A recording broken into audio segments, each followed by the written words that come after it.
And we are back, ladies and gentlemen. Appreciate y'all for being here. Shake our hand. We got the doing all right. We're doing just fine, man. Just come on in, sit on down, and we got some good work for y'all tonight. We had an episode of the draft show today. Yeah. Bryan, I don't want people thinking that I'm just fabricating fights out here just to be having them. I don't want people thinking that. I don't think so. What I'm saying? I don't think so. If anything, I've gotten comfortable with the format, and I have a great feel for how to talk and let other people talk now. It's like my 8th episode or whatever. And I think people want to hear the other side of some of these talking points. You know what I'm saying? We gonna get into the work that we did today, but the Deion Walker conversation, Kentucky, right? The Deion Walker that me and Tommy talked about today. Yeah, you know, Tommy had him as like in our draft situation or whatever. Tommy had him as his 3rd round guy, and I was like, huh, I wouldn't take him right there because I think XYZ of him, right?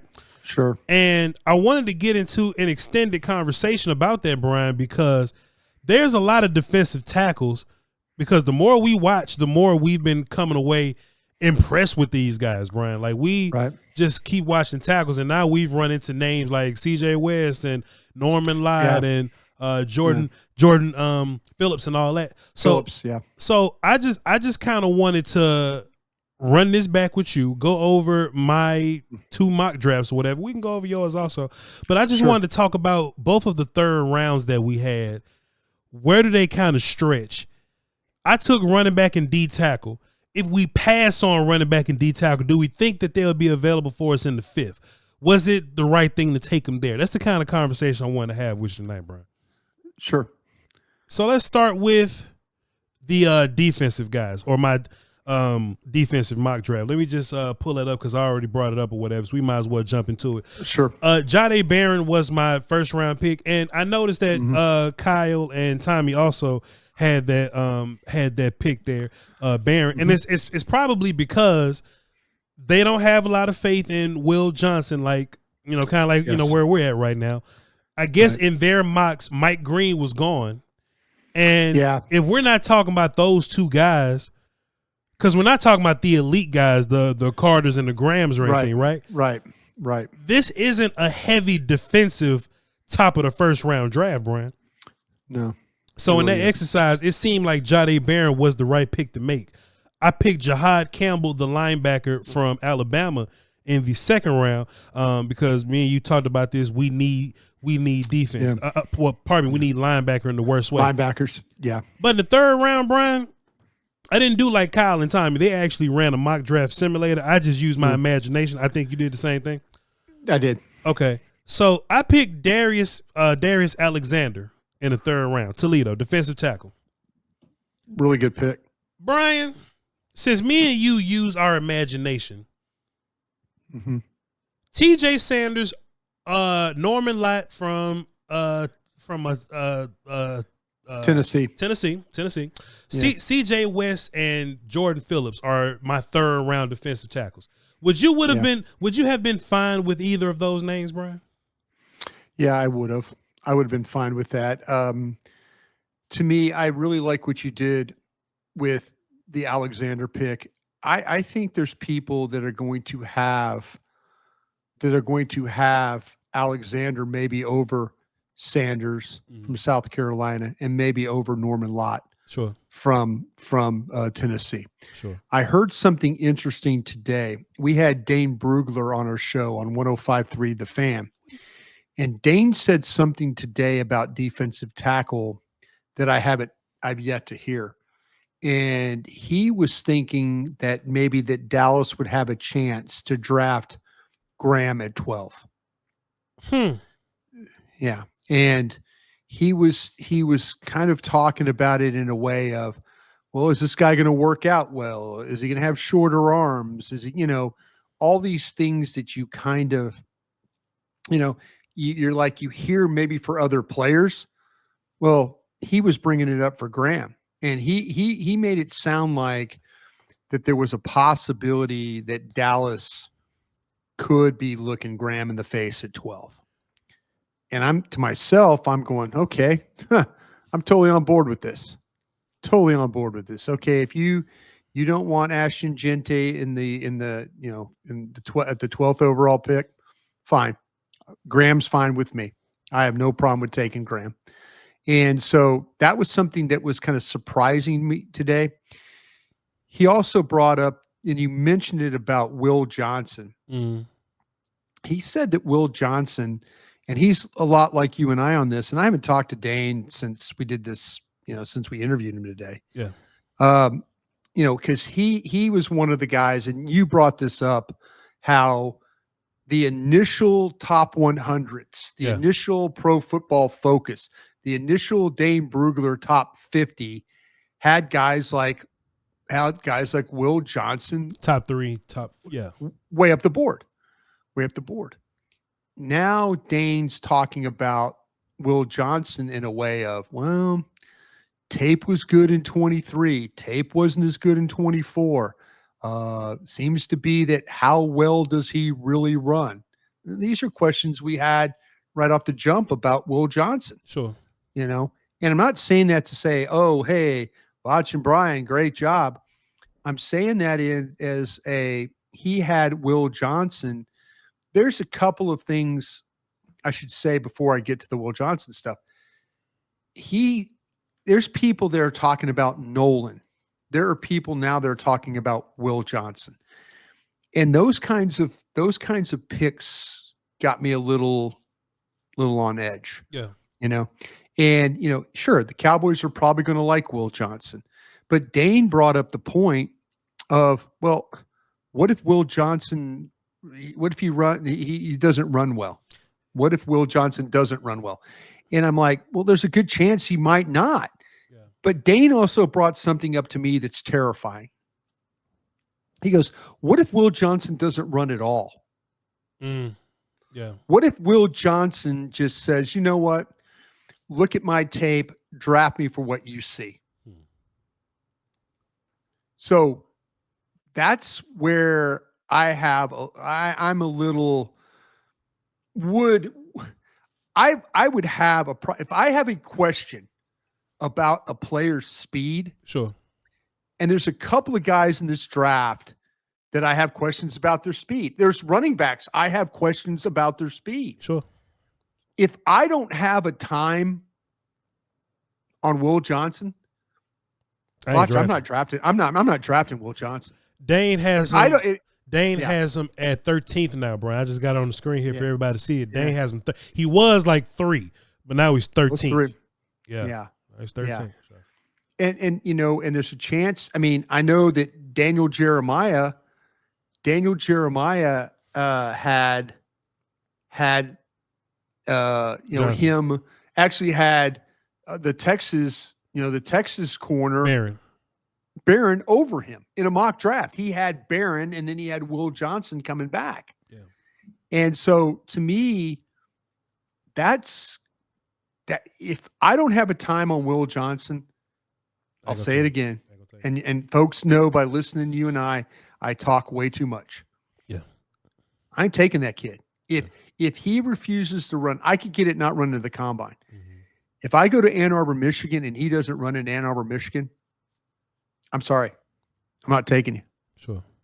Because I've already got questions about your speed, and corner is a speed dependent, dependent thing, So that whole thing about Brandon Graham potentially being at Dallas at 12. Mason Graham. Yep. Mason Graham. Oh, Mason Graham being at 12. And then also there was a chance that Will Johnson might not run. Well, if we're doing mock drafts and Mason Graham is there for you at 12, I'm just gonna throw out the mock draft and assume it ain't even gonna happen. I can't see a world where he falls to 12. And look, Brian, teams suck at drafting.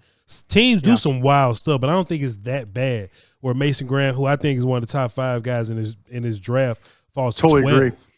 Totally agree. But several years ago, we didn't think CeeDee Lamb would get to 17. Stranger thing happens. You say teams draft poorly. Yeah. I get it. But to me, that was something I had not heard. That I had not heard the Mason Graham.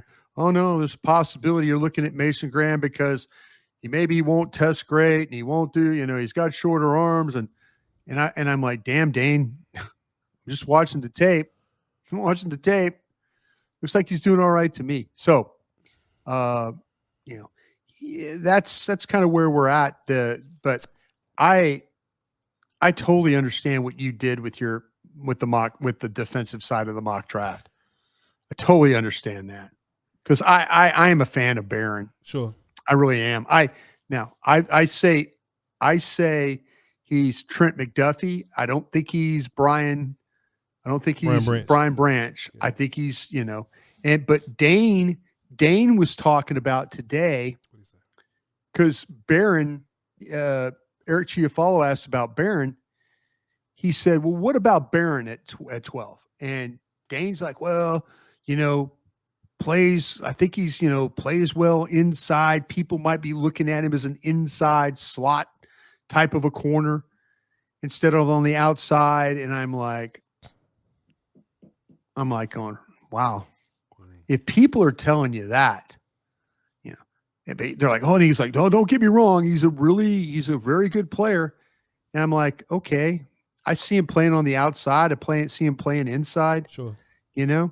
I asked Dane the question too today about, I'm sorry, I don't mean to hijack. Hell no, man. Talk about this. Hell yeah. Talk about this. But Dane was talking about, and Dane does a lot of his own work, but he also talks to scouts. Scouts call him up and ask their opinions of stuff. Mm-hmm. And Dane was talking about, because I asked him, okay, well, what's the chances that these hurt players, could any one of them get to 44? Simmons, Morrison, Ravel. Bingo. Johnson. All three names. Yeah. All three names. I asked him about Simmons. Mm-hmm. I asked him about Ravel, and I asked him about Morrison. Yeah. Were the three I asked him about. He doesn't think that Simmons gets to you at 44. Mm-hmm. He doesn't think that happens. Now, he was thinking that maybe the East Carolina. Dane says he has a call with the East Carolina kid tonight, so he was going to kind of find out where he was, in relation to all this stuff going on right now. And I assume he's going to, everything's going to be okay with working out and stuff like that. Sure. But he's like, okay, that's a possibility. Ravel, East Carolina corner at 44. Boy, I'd take that. Yeah. But he also said he honestly believes that Morrison would be there at 44 if you wanted to take him, the corner from Notre Dame. Right. And he says the problem, though, that teams are running into is how young he is, and he's already had 2 hip surgeries. Yeah. Which is a absolute fair point. Sure. We need to see what the medical grade on him is from the teams. We can get that information and kind of figure that out. If our teams have him off the board because of the hips, is that a situation that you're dealing with right now, or is he going to be okay? But he said, I said, well, Simmons, 44? He's like, man, I don't see that one. I don't see that one. And that would be a hope for me. Yeah. Because if Simmons checks out medically, I take him at 12, Exactly. So those were the things that we talked about today on when we had a chance to interview him. Mm-hmm. But like I said, what your offensive guys that you had, who were the offensive guys? I'm trying to remember. You went Golden, right? Yeah, I went Golden, Tyler Booker, and RJ Harvey from UCF, running back. Yeah. Okay. There's something else too, Brian. People on the internet were saying, well, Voch, there's no way Tyler Booker makes it to 44. And then they said something about yours too. They say, Voch, there's no way that Donovan Jackson can make it to 44. And then they went back to my defense and there's no way Jahad Campbell making it to 44. And I'm like, all right, you only need 42 names You know what I'm saying? Or 44 names, pardon me. Somebody got to make it to 44. You know what I'm saying? Mm-hmm. I think you just, and that's part of what I was saying to you earlier, right? Like, we can have the he's not going to make it to 44 conversation. Right. But you can't then tell me, oh, so many running backs are going to go, so many edges, so many offensive tackles. These wide receivers are going to go, and you can't tell me that this player may or may not make it to 44. I think somebody that we love can be there, Bryan. I absolutely agree. I remember the CeeDee Lamb draft when they were talking about Diggs at 17. Diggs was a name that I heard, like, if we get wiped out, we'll take Diggs at 17. Mm-hmm. It took Diggs at 60. Okay. Draft guys got you right there. I mean, man. Yeah, that's what I'm saying. Don't, he's not going to be there. He's not going to be there. Okay, fine. You put a guy where maybe, and I think you use, like you said, you're like me. I try and create a situation in my mind, who will be there and who might not be there. Sure. Try and create that situation where I think, okay, what is keeping this guy from maybe getting to me? Sure. Because and I know on my on my defensive draft, I went Noel Williams. Yeah. I could have gone Hairston or Noel Williams, and I went Noel Williams because I think that maybe Hairston might be gone in the third round. I think that Noel Williams will be there in the third round. Sure. I think he will. So I try to kind of think it through, but Jackson, sure. Jackson, absolutely. If there's 13 first round names on people's boards, sure. Jackson's probably going to go at 26. Yeah. I'll give you that. Sure. I'll absolutely give you that. He can. But he can. But well, see, he make it to 44 and Zach Martin just retired, Bryan. Come on, man. We got to talk about Bryan, if he does make it to 44, do you take him or the best running back you have on the board? Okay. The best running back on the board is okay at 44. Now, are we in that scenario where I lost? How about this? If it's I lost Genty, I lost Johnson, I lost Hampton between him and Henderson? Is that what you're saying? Sure. I'll take Jackson over Henderson. What if it's Johnson from Iowa? What if it's him? Well, see, okay. Booker Johnson to me is like a 1-2-0. Yeah. And so Jackson Booker's like a 1-2-2. 1-2-0. They're right there. Yeah. So to me, it's like 1-2-0 with Johnson, maybe a 1-2-5 with Hampton, and like a 1-2-9 with Henderson. That's kind of how it's probably going to be on my board. Mm-hmm. It's going to be Johnson, Hampton, Henderson. Yeah. But Jackson is going to be he's going to be on my board like a 1-2-0. He's going to have basically the same grade as Johnson from Iowa in my eyes. Yeah. So you know what? If I think that I could stretch this thing, into the third round and we're talking about the Harveys, the Junkins, the Blues. Yeah. I know they like the kid Smith at SMU. I know they like Smith a lot from SMU. Richard Smith. Yeah. So if you're kind of, if you're hunting names in the third round, I think that some of these backs are going to be gone, and I think you might be down. I think and people listen. I don't know if they take Scatterbo. I from Arizona State. I don't know if they would. Yeah. I don't know. I think there's some teams that really like him, and I think there's some teams that we've got others. He doesn't seem very Cowboysy. You know what I'm saying? No. Cowboys like these 5'11", 6-foot running backs. You know what I'm saying? They like these bigger guys. Yeah. But can run a little bit. Cowboys like right. those guys. Well, even though they took Deuce Vaughn, but we know what the Deuce Vaughn situation was at the time. And then plus that was like a 6th round, 5th round? 6th round pick. Round, yeah. That was way at the end. So yeah. I would take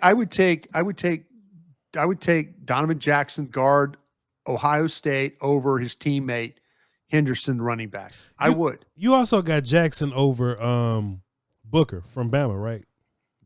Yeah, I do. Okay. I do. It's the opposite for me, but it's cool. It's cool. No, but see, that's what I'm saying, though. we'll see what the situation too. I know that we're kind of hearing some stuff on some players out there. Need to kind of dig in a little bit more on some guys too, So we'll see. And I think some of the names, some of the things we're starting to hear again. I want to confirm a few things. Hell yeah. But some of those top guys, yeah, there might be some things we need to kind of dig in on. Yeah, we'll talk about that like in April or something. Not now, huh? No, hell no. That's too hot, man. Hearing the same thing I am, huh? That shit too hot. I can't touch that one. Bro, I'm just a little old YouTube guy. The Illuminati coming straight to me. You know what I mean? I got a couple questions. I tell you, I'll tell you what though. Hell yeah. The closer we do get to this, you will start to hear some things you don't believe. But then you hear it from 2 or 3 other guys, and you're like going, right. And see, this is the disadvantage that you and I have right now. Yeah, we're just watching these games. We don't know the backstories to some of this stuff. But trust me, when it comes out, you'll probably hear it first here, I would guess. I got some questions from our beloved listeners. I got to pivot and get out of there. I got some questions from our beloved listeners. We got to confirm what we heard, though. We got to confirm that, because if it's true, let's take them in the third instead of the first. I said, you can't trust him. You can't trust him as far as you can throw him. But boy, he can play. But all right, nothing else. Brian, our guy Beer Khalees. Okay. He dropped 2 of them I thought was interesting. He says, Brian, basically, where would you stack Bijan coming out of Texas and Gibbs coming out of Bama versus Genty? Let me just run that one by you first, Brian. Like, that's something else that I kind of people asked me on Twitter today. Yeah. People asked me who I had better between Zeke and Bijan Robinson, or Zeke and Genty. I said Genty. Yeah.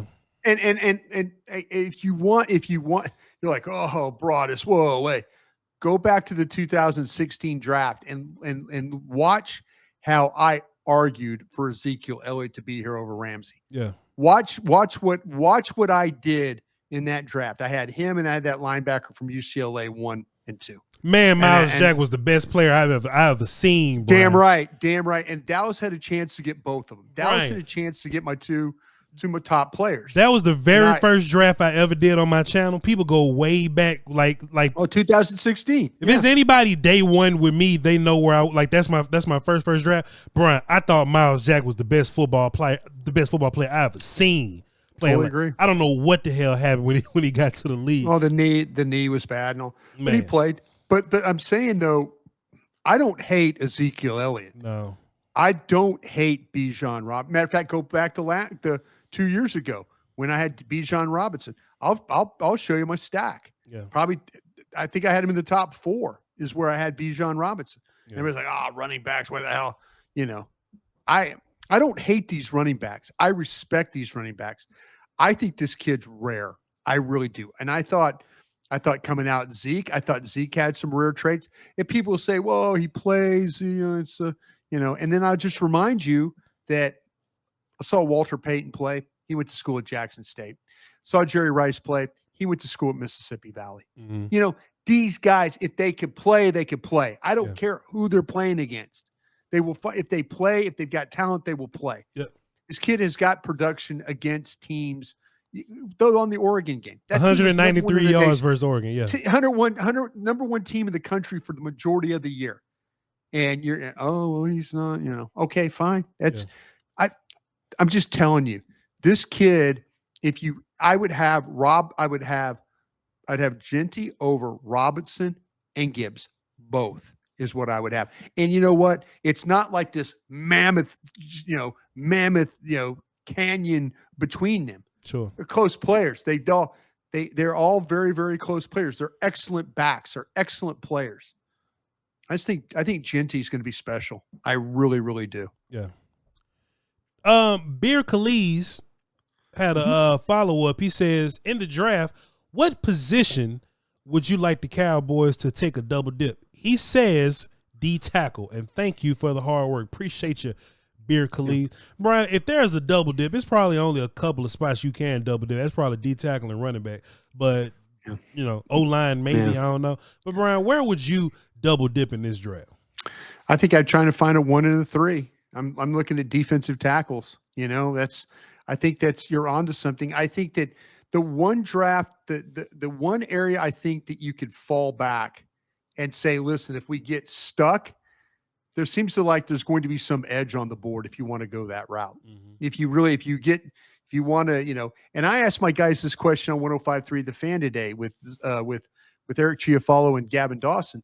I asked the question is, do you feel good enough about having Micah and having our kid from Central Michigan? Sure. And also Sam Williams. Do you feel good about those guys? How do you feel about Marshawn Nealon? Sure. How do you feel about Parsons, Nealon, and then Williams? And the potential of maybe signing Carl Lawson, say you sign Carl Lawson. Do you feel good enough about those 4 not to draft somebody? So, Brian, that's a fantastic segue. Get your board ready, sir. I got 5 names, 5 active Cowboy players, right? Okay. Kiko Man said this, but I'm gonna try to tighten it up for him a little bit. He says, I'll just basically say it like this. Brian, you remember last year when we was talking about getting running backs and we got way late into the draft and they was couldn't get them. And they was like, we're not going to draft a running back if they're not better than Rico or just better than what we have already. I see what you're about to do here. Go ahead. All right, bet. I got 5 names, Brian. You tell me right around what round do we run into these guys aren't better than this guy, okay? All right, got it. If that makes sense. Here we go. Appreciate you, Kiko, man. You got it. Brian, what round in this draft do we start to run into running backs that aren't better than Rico Dowdle anymore? Genty in the first round is probably better than Rico. I'm going all the way. Johnson I'm going all the way. Sure. Yeah. I'm going all the way to 4. I'm going all the way to 4. Okay. I'm going down. I'm saying I stop with Scatabo, Neal, Hunter, Giddings. That's where I stop. I think Sampson, Harvey, Junkins, Blue, Smith, and then from that point on, I start to kind of those 4th round guys. I kind of feel like that maybe that's where you're at with Rico Dowdle. Yeah. So you think Judkins is like the line? I think Smith is the line. Smith is the line. I got Junkins, Blue, Smith. Junkins, Blue, Smith. Okay. The line. Yeah. I think anybody in the 4th round, or 5th round, I think that Dowdle is better than that. Yeah. I agree. Mozzie Smith, Brian, and we just talked about a bunch of these D tackles. Where's that line for you, Brian? Okay, looking at ones. Grant's better, Williams is better, Harmon's better. You're starting to think about Walker from Kentucky.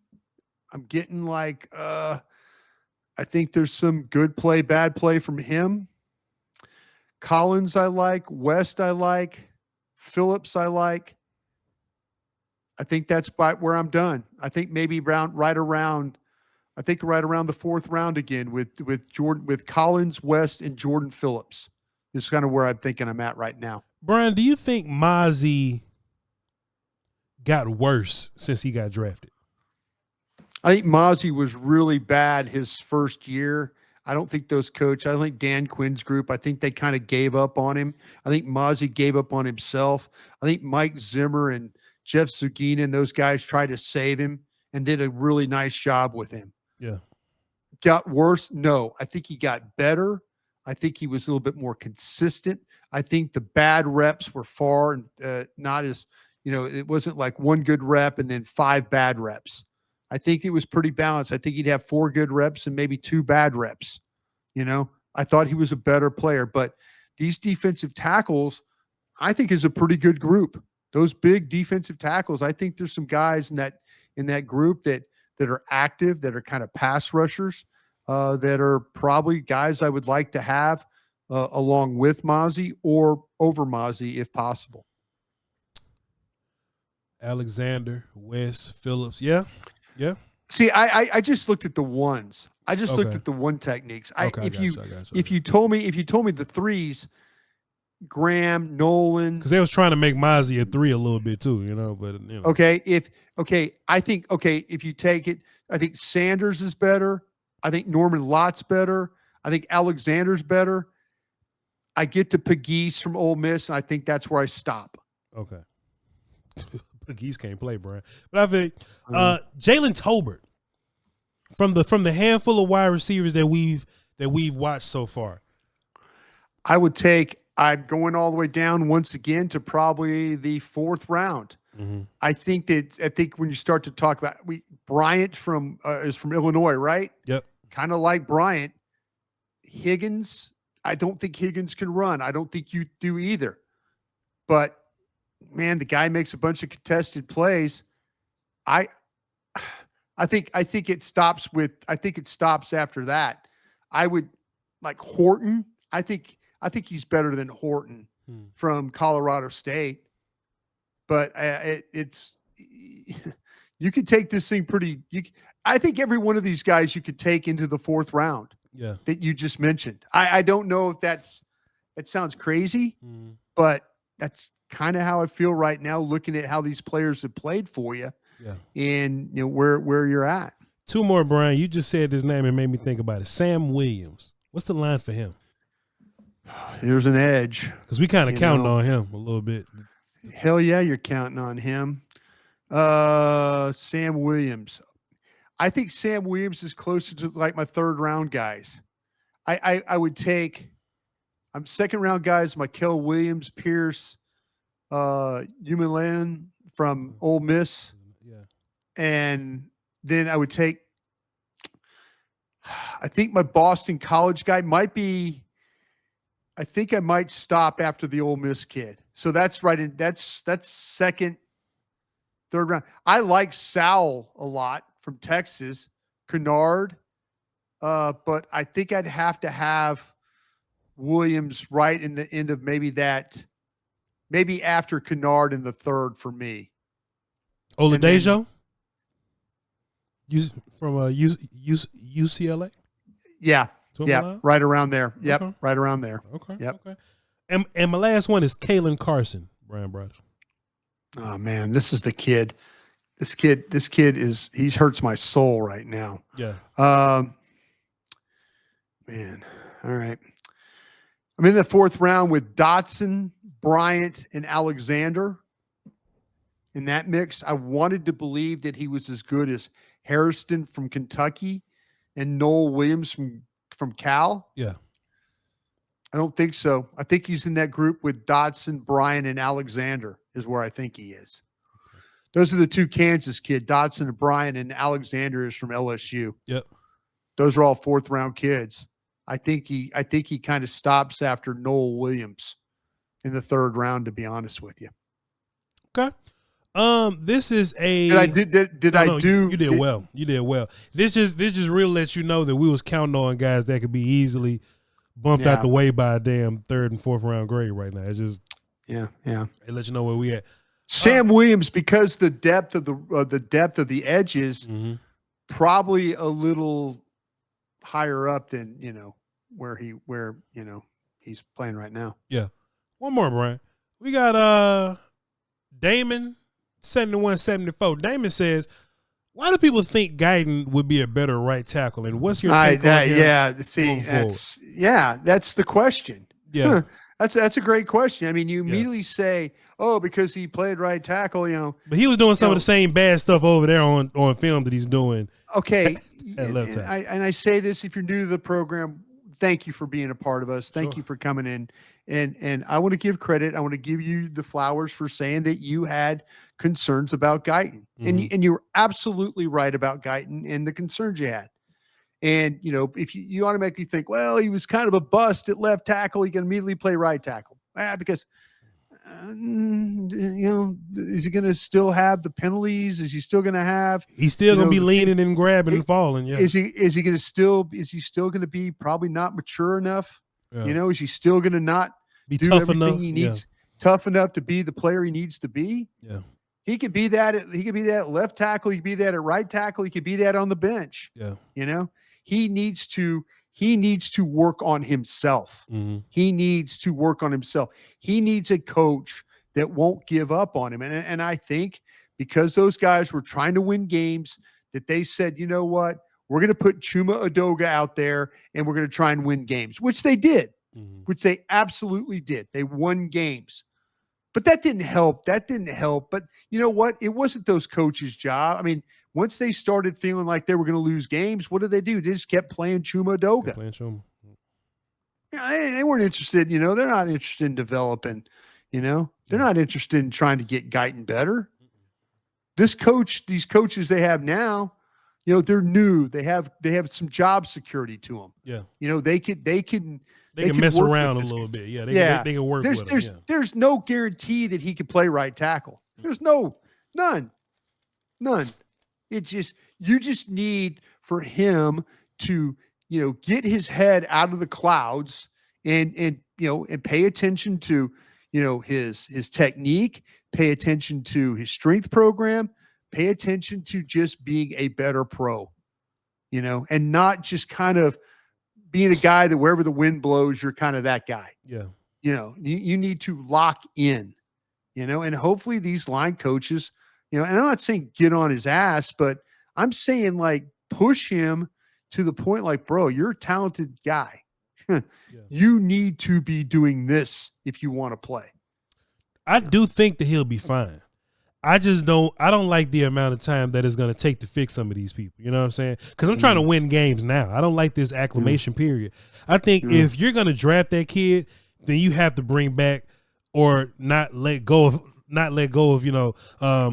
Tyron Smith or like not have a veteran tackle there for him and just let him sit down for a little bit and just let him develop. But throwing him out there in the fire, I never thought he was built to be thrown into the fire. BB was a guy that I thought would be fine for being thrown into the fire, but Guyton I felt like needed a couple of years, but I ain't got a couple of years for you to get 4 killed. You know what I'm saying?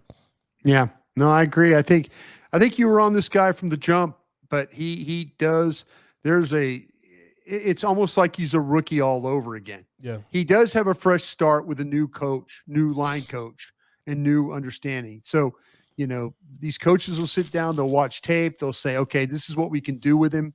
And they'll go from there. And hopefully he'll mature and they'll be able to coach him up to do what he needs to do. I tell you this too, Brian, people want to move on from Terrence Steele so bad. Terrence Steele, I thought, played much better than him. Terrence Steele just played the better dudes. Like Terrence had to block the TJ Watts and shit, and the Judons and all of them. Like he had a tougher competition. The conversations that you and I had were about they were having struggles on the right side. Zach Martin, the news about him retiring today, is listen, I'm glad to see it. Man, it seemed like just a couple of years ago, you and I were watching Zach go against Dexter Lawrence, and he was just fine. Well, yeah, and going against the guy from the Giants, or not from the Giants, excuse me, from the Rams at the Senior Bowl. He's going to get Aaron Donald. Aaron Donald. He's battling Aaron Donald. It just seemed like that was yesterday. Yeah, that we were watching him battle Aaron Donald. But here we are. They're going to have to figure. I'm glad that he made the decision. I didn't want to see him end up at Kansas City or some other place and play. I really didn't want to. I'm glad he made the decision he did. But let's be honest again. When he went out of the lineup, it was a little better. They put a healthier body in there, and that actually helped. That actually helped Steele. Because Steele was able to work with a healthier guy, and he played better the second half of the season. I'm not so interested in getting rid of Terrence Steele until I can kind of figure if there's some competition over there and somebody looks clearly better, whether it's Guyton, Awesome Richards, I'm not counting on Matt Let's-Go and those.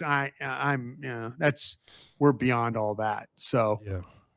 But so Brian, now when I'm out here vouching for offensive line, and they go, Voch, we've invested too much in the offensive line already. I'll tell them, you got 2 undrafted players, a third rounder, and 2 first rounders. I think we could go for 1 more first rounder, Bryan Broaddus. That's all I'm saying. We can get another big 3 up in there. That is good. Hey, and before we get out of here, yes, sir. I wanted to make sure that, like I say, when we did that early exercise, Golden, Booker, Harvey, yes, sir, on your offense, yes, sir, Barron, Campbell, Alexander, yes, sir. Which of the groups did you like the best? I like my offensive unit better because I think not only did my offensive unit cover, more of the needs that I feel like Dallas needs or whatever, but I think that those dudes can line up and play and start and like produce right now. I think Golden comes in right now, line up at your X, and I think he's going to be bumping Tolbert out the way wherever Tolbert is. I think if Booker's on this team, I think that Hoffman has to sit down somewhere. And I think if Harvey's here, I think Harvey's going to be your number 1 running back. And just based on the numbers, that's a 1, a 2, and a 3 for me. Yeah. If I had to evaluate, sure, I would say this: the pick that you made. I love the picks of Golden and Barron. I love those picks. Mm-hmm. The one that makes the absolute most sense, there's 2 of them that make the most sense to me. Campbell makes a lot of sense to me. Yeah. A linebacker from Alabama. Sure. That makes a lot of sense for me at 48. Mm. And the Alexander pick is the one that has a chance to be the real home run. Sure.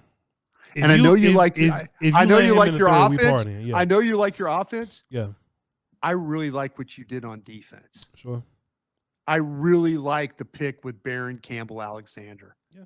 And I like I say, Barron, I think Barron's going to be fine. Golden, Booker, Harvey, I think they're going to be fine. The 2 that really have a chance to hit, the linebacker and the tackle. Campbell. Yeah. Bryan, do you think we're going to draft based on guys that can come in and help us immediately?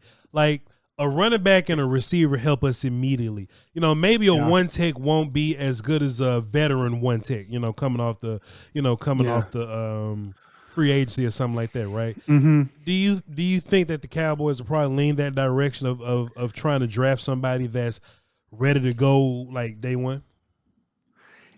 It looks like your offensive draft is that way. That's exactly what it is. Yeah. Golden, Booker, Harvey, all probably help you now. Yeah. Barron, he'll be a complimentary corner to Bland, right? And yeah. Right. Yeah, right now.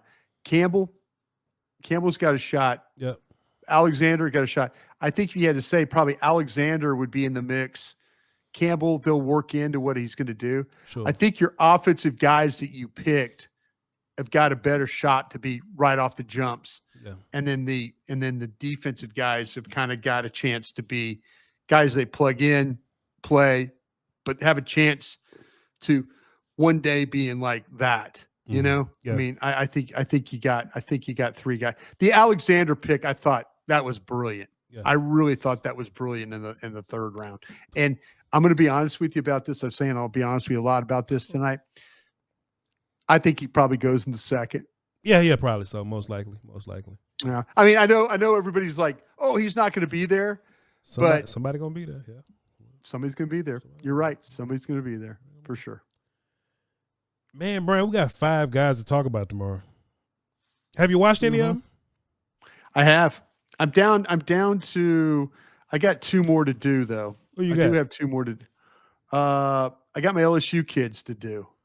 Okay. Is what I do. But I got everybody else taken care of. Okay. Did you want to knock out Crenshaw Bradford right now? And I'll wait till tomorrow. I'll wait till tomorrow. I think this is an interesting group of guys, Bryan. Oh no, that's why I didn't want to separate them all. But okay. Yeah, I want to. We'll make sure we got them all squared up tomorrow. Okay. Yeah. All right. Yeah. Ladies and gentlemen, we will see y'all tomorrow. Make sure you got your homework down, and I gotta go find the boy's name. He got 3. Okay, so cool. We got Savion Jones from LSU, the edge. Right. That's one guy I have to do. Antoine Powell Ryland from VTech. He's another edge. He is a very interesting player. Yes. I'll get there. Jalen Noel, the wide receiver from Iowa State, another one. Iowa State, right? Braden Swinson, in which I'm really excited for you. Brian, if you do anything, watch his South Carolina tape. Do you have that one? Oh, yeah. Oh, yeah. Watch that first. Watch the South Carolina tape. Braden Swinson, the other LSU kid. Yeah. 2 LSU kids. And then we have a tackle from Florida, Brandon Crenshaw Dixon. Yes. We got him, offensive lineman, and that'll be 5 players to watch tomorrow. So y'all be sure to have these guys watched, and we're going to give y'all a cool little Friday show before we go out and do dates or whatever on Friday, whatever. That's how our life be. That's our life. Yeah, there we go. That's how we do on Friday. Hey, thank y'all for tapping in with us. We love y'all 2 pieces. VOCHLONBARDI. Y'all tap out with BRYN Broaddus on social media. Brian, I say your name every day and I do BRYN Broaddus. They still call you BRIAN. I don't know why they keep doing this. You know, it's funny, like it says it on the thing. It says it right next to it's like Bryan Broaddus, and it's got some crazy numbers. I don't know how to get rid of the crazy numbers. Yeah. But that's me, and then it's like Brian, BRIN. And I'm like, okay. Sometimes if you spell my name wrong, I'll pass by your question. I'm going to be honest. Oh, no. It's simple. It's right there. It's just right there. Yeah. Gosh, just sometimes attention to detail is important, folks. Hey, man, this is the Trust internet. me. This is the internet, Bryan Broaddus. You know how it go, man. But we love y'all to pieces, man. We'll tap in with y'all tomorrow with our 5 players. Y'all, and then check my hand, sir. And y'all be sure to watch the draft show. I am on this. Y'all be sure to go. All right. Crown.